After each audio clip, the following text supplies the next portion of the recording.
Welcome back to Animal Crossing New Horizons. I'm Dear Darling, and should we see what's going on a lovely little island of Fawnhollow today, as the Olympics are still underway, and have I been watching any of it? Not really any more than usual, but still, I hope you're enjoying it, and if you're not participating in it, I hope you're enjoying whatever else is going on in your life, Doesn't need to be defined by the arbitrary ongoings of the outside world compared to your own. I don't know, this is very I know it sounds like something a middle school would say, and I'm far past that age, well, physically, maybe not in spirit. Hello there, everyone. Right now in Fawnhallow, it's 3:28 PM on Wednesday, July 28th, 2021. There really isn't any news to speak of today, so we'll just go about our usual business like usual. But yeah, I was actually thinking about it because I was talking about skateboarding yesterday. Turns out the person who won gold in skateboarding is 13, and the person who won silver is also 13. And I was like, what? The person who won bronze is also 16, and I was like, whoa, these people are super young. I think I looked it up at some point. The youngest person to win the Olympics was, what was it? Her name was like Marjorie something. It was like in gymnastics or something, like in 1930. Who's this? Hey, Canapé. Ever think about... Excuse me, my throat. Ever think about history? I spent a while in the wilderness doing workouts my ancestor did, like lifting trees and swimming upriver and crushing rocks and stuff. This came in handy. You want it? Stone muscle, growing. Oh, I just remembered. Jakey moved out yesterday, don't we? So we are doing some island hopping. We should have cleared out our inventory yesterday. Alas, I did not, because I am a buffoon. But still, we can do it today instead. Yes, we'll be doing some island hopping, which is good because I actually have stuff to sort of talk about. It was astonishing how young it turns out the person I watched was actually the person who won, I think. I don't really remember. I just remember looking and being like, this person's 13, and then the competition, and then looking up whoever won was also 13, and I was like, what? Can't even imagine what I was doing at 13, probably playing Grand Fantasia. Is that about right? No, I was probably playing League at that point, now I think about it. Let's not give Grand Fantasia too much undue credit. So let's see how many Nook Mile tickets we got going on. We got 30. My word. I didn't know we harvested. Harvested? What cursed way of saying it? That many. But no, I was reading discussion about, or not discourse really.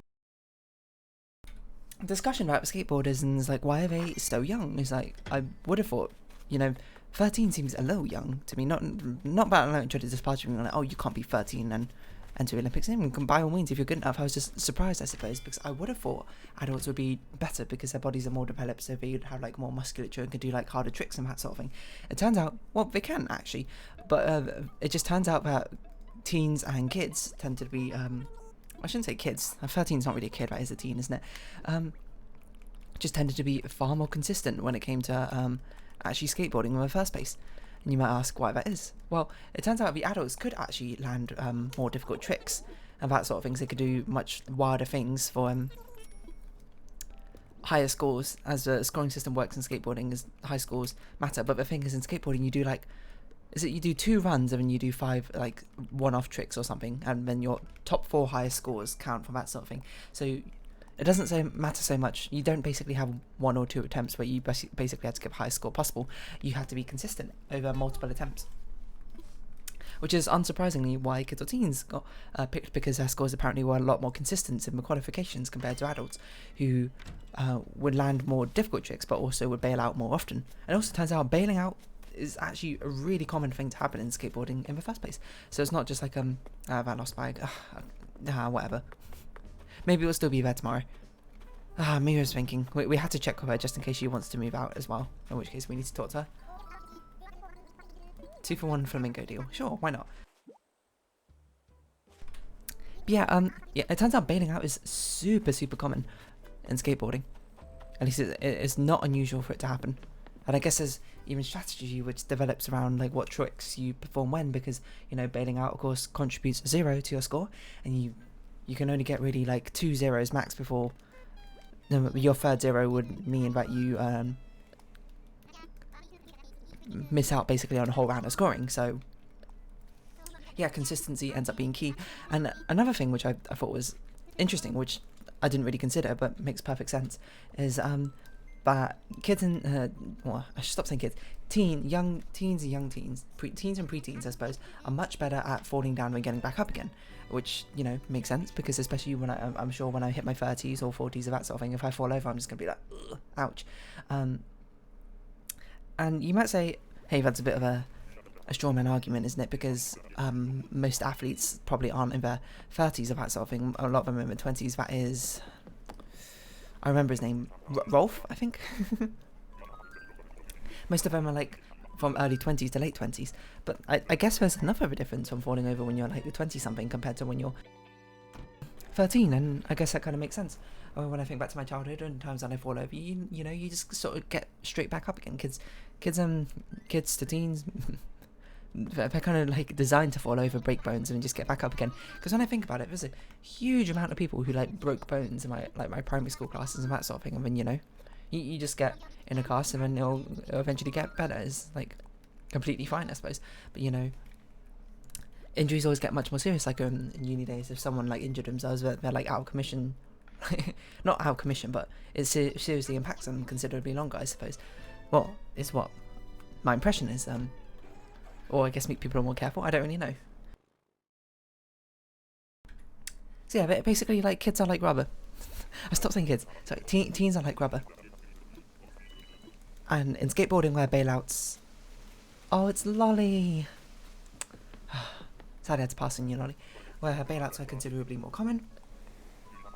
It's not unusual that they'll be falling over and injuring themselves a lot, and you kind of want your athlete to be able to get up again and suffer less impacts and that sort of thing, which is, I suppose, kind of why the Olympic athlete ages tend to skew so young in the first place anyway, because, one, you know, I'd imagine people around peak physical performance somewhere from around 25 to 40-ish maybe, depending on who you are in that range. But recoverability is an important aspect to consider as well, which is something I obviously didn't consider. And I suppose another thing is also that skateboarding, it tends to be a much more younger skewed sport compared to a lot of other things, compared to like rifle shooting or something, which tends to skew a lot older, I believe. It's a lot more accessible to younger people, so a lot of younger people also take it off, so, you know, they're just the people who perform well and that sort of thing. There's a bigger range of audience. I don't know. My predictions is in the future that the average age for skateboarding might maybe it'll drift around to 16 or something, rather than like 14 or for people who do particularly well in. But I also know very little about skateboarding, so my that you are, I know you. I could picture what you look like. I just can't remember your name. Oh well. And if you're wondering why we're not even talking to him anymore to find out what name is, because we got to be snappy without him, the amount of Nookmar tickets we got. We got to do about one a minute. Yeah, but then I suppose it's sort of a balance between all these different sports about not just age, but, you know, physical build and that sort of thing, and what matters. Because obviously you wouldn't be like, oh, a 13-year-old should enter the weightlifting competitions. You'd be like, okay, I kind of want like an an adult at that point, right? Because they've got like time to build up a muscle mass.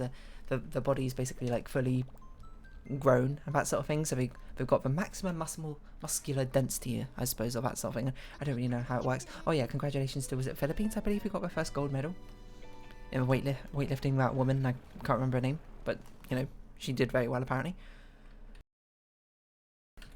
A lot of first medalists from what I hear, which for some countries, which is pretty awesome, not gonna lie. Or maybe that's just because I'm following the news a bit more. You are, I know your name is as well, I just can't think of it at the moment. Yeah, so, you know, sticks and stones may break your bones, but words will never hurt me. Is that relevant? Not really. Broken bones do hurt, but it kind of makes you think, because gymnastics also skews pretty young, but I think gymnastics tends to skew a lot younger, because you tend to want smaller people in gymnastics, because the smaller you are, the lot easier it is to build, to do things like turns and flips and that sort of thing. You can get more rotations in, because of your lower moment of inertia requires a lot less angular momentum or something like that, I believe. But you still need a decent amount of muscle, so I guess that's a sort of balance you get going off. I guess maybe for skateboarding you don't need as much muscle compared to gymnastics, but maybe that's something, I guess it's much more technique focused, but, you know, I might be wrong.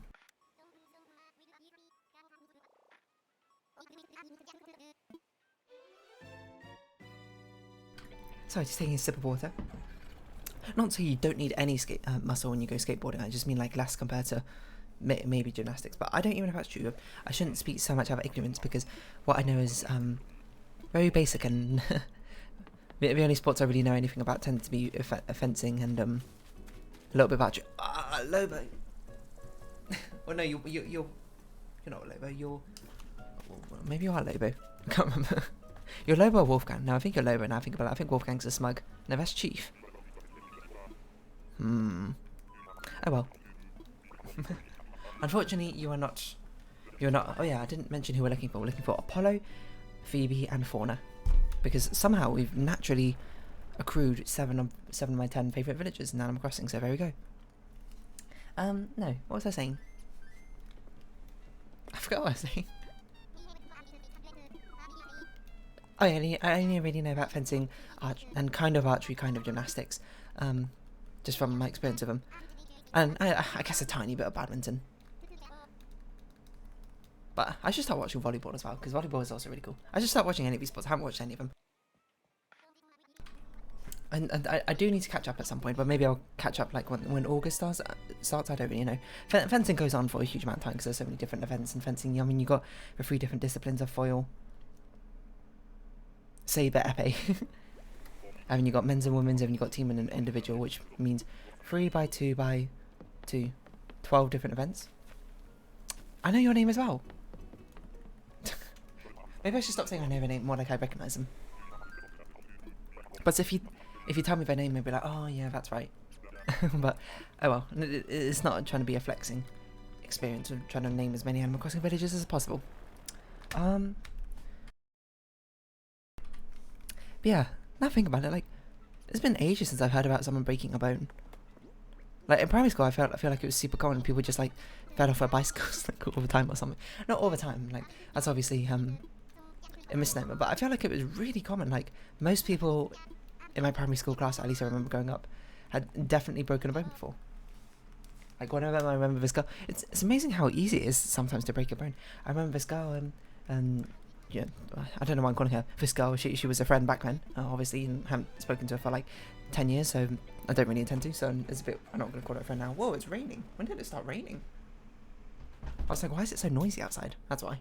I had my window cracked open because it's getting a bit stuffy, but I guess I'll close it now just because it's quite loud.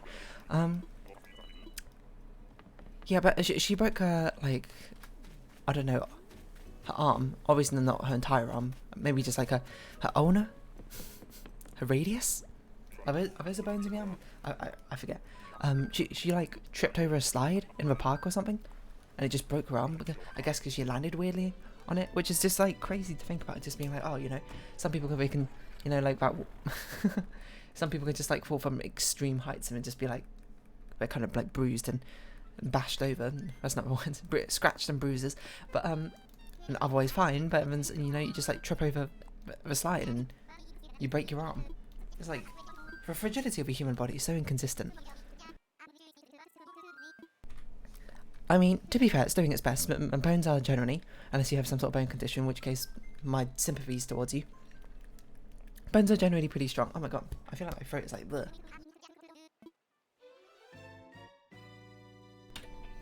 Bones are reasonably strong most of the time and can protect you from, well, can support you, the good skeleton to build yourself off of, haha, and can support you and protect your vital organs particularly well, especially your brain, but it's, they break very easily. You are Avery. I think I saw Avery, right? Yeah, that's Avery. I think that's his name. I can't actually remember. But it's amazing. But it's amazingly how easily we can break sometimes. But to be fair, the whole human body is a very delicate system. Things can easily get out of balance, and things can easily break, and you know, that sort of thing, and not function compared to other human beings very easily. Which is why we have medical conditions, and why we add in the advantage of course, living in the modern age is that medical science has progressed quite a lot. That we can actually overcome a lot of these different things. If you want to, that is. I suppose. I'm not really a medical doctor, so I can't really comment more about it. It's just pretty cool. But you might ask, hey dear, have you ever broken a bone? I haven't actually. But probably it doesn't come as too much of a surprise. I'm not a very physically active person, I suppose, so I don't really partake in that sort of sports. I'm also not a very risky person. I'm quite cautious, I suppose, when I do things. You know, do things to minimise the possibility of accident. I check and double check things over and over again. I take caution, try and be aware of my surroundings. And when I don't mean to say this as if you've broken your bone that you don't have these qualities. You are like Sylvia or something. you can have those too, and all it takes is one like small lapse in judgment, or sometimes it's a freak accident and you can end up breaking a bone. It's just by having these, I suppose, personality traits, it definitely does decrease the chance of you breaking a bone in the first place. I can't imagine how painful it is to break a bone or fracture or anything like that. The only experience I can relate to is I've dislocated my shoulder numerous times due to my hypermobility, but apart from that, I haven't actually broken any bones, which is strange. I also haven't been stung by a bee, which is weird, but I guess that's just the sports I do don't really tend to do that sort of thing, because I knew it's quite common for people in rugby team. They sometimes injure themselves in like I can't remember who it was. I think it was a friend's older brother or something broke their clavicle or something, which is apparently an absolute nightmare of a bone to break, because normally when you break a bone you want to put it in a... Oh my god, my throat, hold on.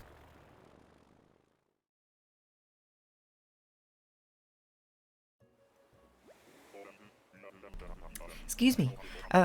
Normally when you break a bone, as I understand it, you want to have like a cast around it to basically hold it still and make sure it doesn't move while it recovers and reforms its seal. Who the heck is that? I don't even know who that is. I don't think I've seen that villager before. But it's a monkey, so we're going to sadly ignore them and move on. But yeah, you wanna set your like bone in position and then keep it there, right? That's why people have an arm cast, and you know it's very rigid. You can't move. I mean, your arm doesn't really like bend in your forearm forearm. This is forearm anyway. But you know, with a broken bone, it might do, which would be suboptimal. But it's just to like keep it from moving. I mean, that's why people have arm braces. Like I've got like a wrist brace and that sort of thing. It's meant to prevent like my wrist from moving and bending too much and sleeping weirdly, to, you know, try and offset the potential RSI causes which could come in the future, especially for someone like me who uses the computer a lot and uses my hand for basically everything. So, you know, I want to keep my tendon strength, I suppose, my wrist strong, and prevent any risks of RSI or anything like that. So make sure you do your stretches, and I'll do them right now while I'm in the loading screen, because why not? Might as well put my controller down. It's not like I need intense control over Animal Crossing while I'm playing. What was I talking about? Yeah, probably. Oh, you have a clavicle. I know your name. I think. Maybe I don't know your name, actually, the more I think about it. I was going to say Simon. I'm pretty sure Simon's not right. I think Simon's a monkey.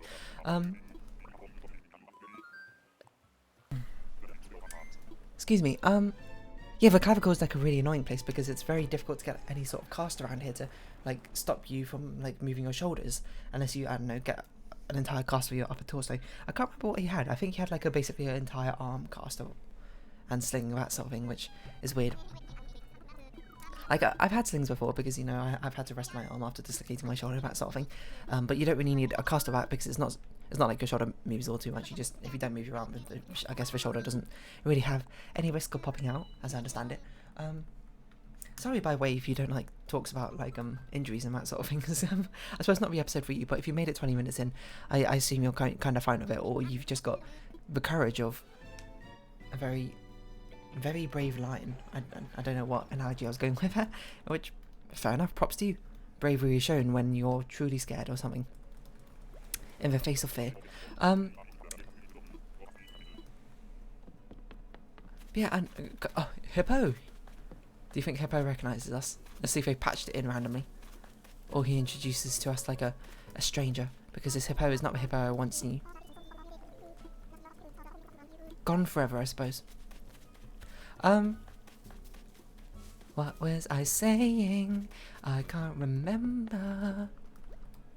Oh, another thing people, I guess, don't really think about casts. I shouldn't say people don't really think about, because I feel like it's quite common for people to like fracture bones and that sort of thing. So, I wonder what percentage of people have broken a bone. This is like a good Google question. Percentage of people who have broken a bone? 30 to 50%. That seems about right. Hold on, no, these are spinal fractures. On average, every person will experience 2 broken bones over the course of a lifetime. What? What percentage of people live their whole lives without breaking a bone? Used it, I'll ticket. About 20% chance by the time they're 80. That's crazy. Just as a rough estimation for this person. How would you ever know? Obviously, the person who answered this Quora question, Robin, but it was just an estimation, not a literal count. About 20%, that seems pretty reasonable. So I feel like most people probably have an experience with having a cast or that sort of thing. But it was something I suppose I particularly wasn't aware of until, I can't remember where I read it, but read it online somewhere, maybe a friend told me. Oh, you are Muffy, right? For Goth Sheep. You're pretty cool, unfortunately, when you're not Phoebe, so we had to give a pass. I think she's Uchi, I can't really remember. She might be Snooty. What was I saying? Oh yeah, about the under the cast, it gets like, if it gets like sweaty or like really itchy, it's very uncomfortable, isn't it? And another thing you don't really think about is because if you have a cast on the entire time, your muscles actually start to deteriorate because you don't use them. If they're like stuck in that position the entire time, that's like, you know what? That makes sense. You gotta build up muscle up or something afterwards, and you also get the cast change. You remember when, I don't know if people still do this anymore, but like back in primary school especially, whenever you get a cast, people used to sign it. That was crazy. I can't. Good old time signing people's cast. And it's a bit of a weird thing the more you think about it, isn't it?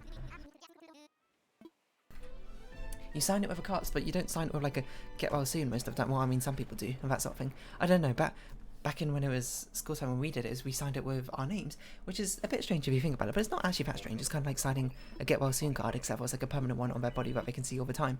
And they can sort of look over. Who are you? Are you Sherb?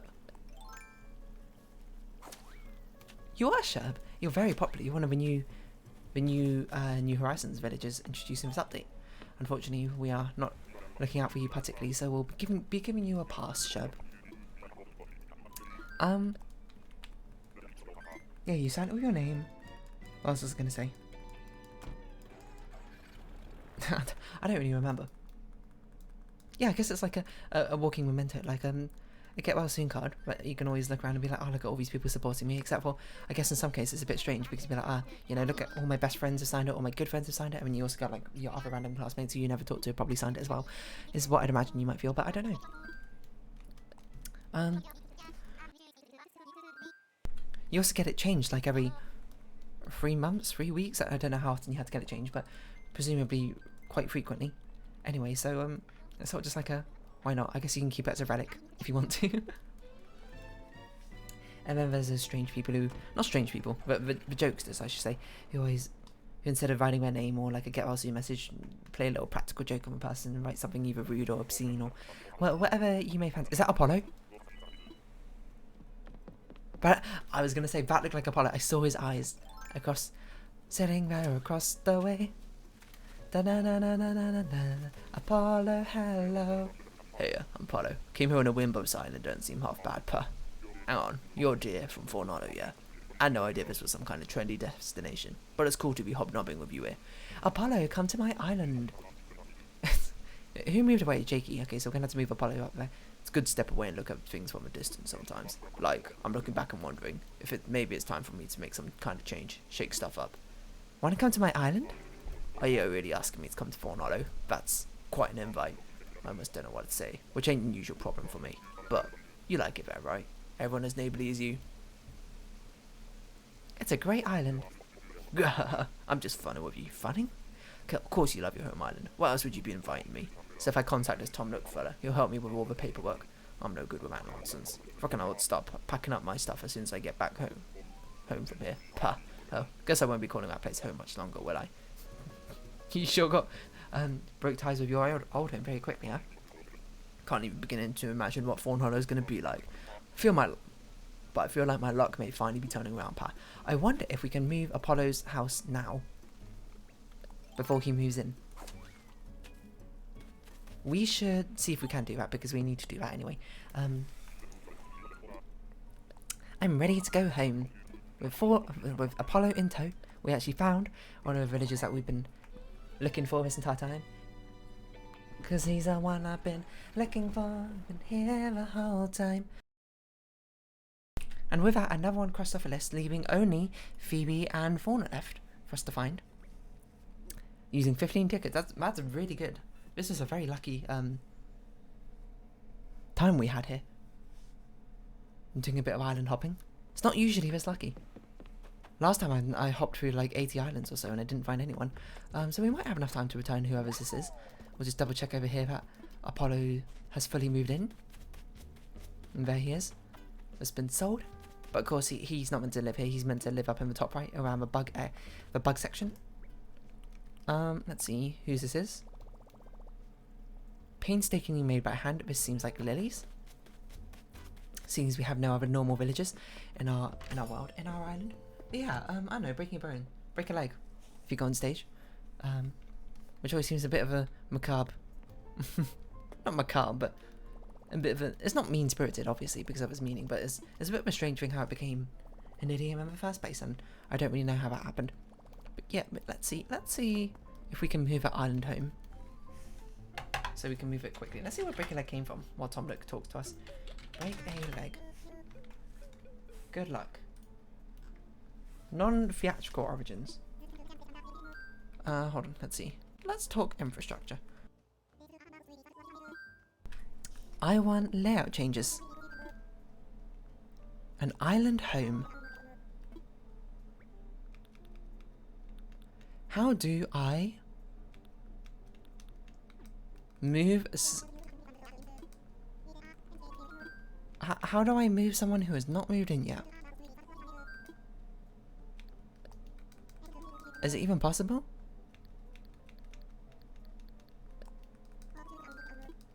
I mean, this is the only option that makes sense. Okay, I guess we can't move him in. We can't move him until Apollo's actually moved in, which is fine, I guess. There's not really much I can do about it, so it just sort of is what it is. Which means that the last two people who have to move in are both Fauna and Phoebe, which are the two island houses we got going on.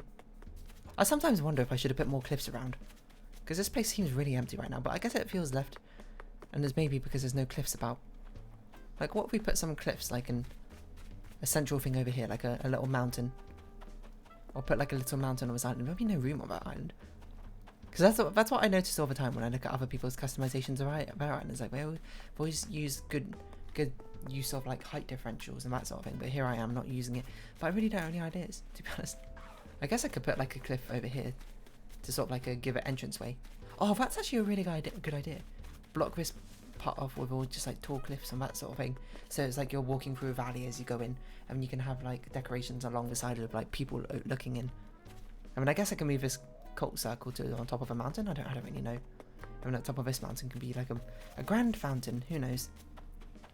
So unfortunately we can't move Apollo's thing, and we don't really have much time to do much else for Nook mission farming, but luckily we don't need to. We still just have 130,000. Casually sitting in the bank as we go try and find Lily. She's out and about. There she is. Hello, Lily. Is this your bag? So yeah, I don't know, if you've ever broken a bone, then...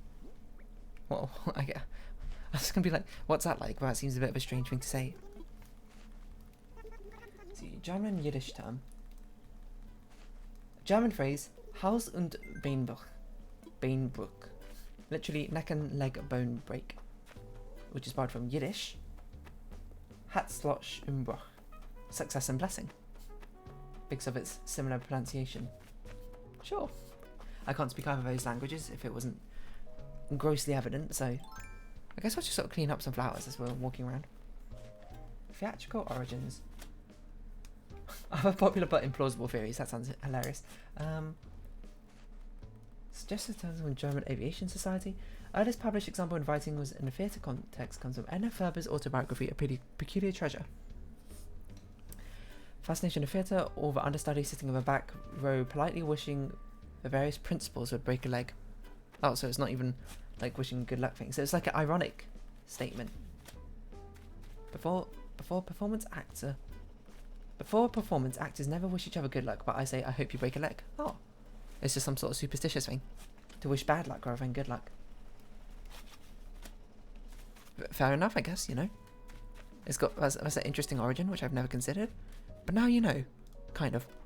By me vaguely reading a Wikipedia article and feeding the information back into you. So yeah, I know, I guess it's sort of just breaking bones and that sort of thing kind of makes you really aware of the fragility of human life, and you know how easily things can break and just take a turn to a worse, which usually comes from things which maybe you've done a million times before and know never injured you, but now suddenly things can change as you get older, as you get slightly weaker in every single passing moment and day, and things which didn't hurt you before now might hurt you, and just even as simple as a freak accident or a careless slip up, which happens in every single day of every single life, can have big consequences, and you just realize just how fragile the human body is and what the human life is like, and this is really all we are, all it amounts to be, and it can just be end.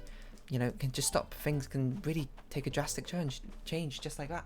And, you know, it really all just sort of came to light when I thought about it. And, you know, I think that's just a sort of metaphor. That's what the fragility of human bones really is like. It's just a metaphor for that fragility of human life.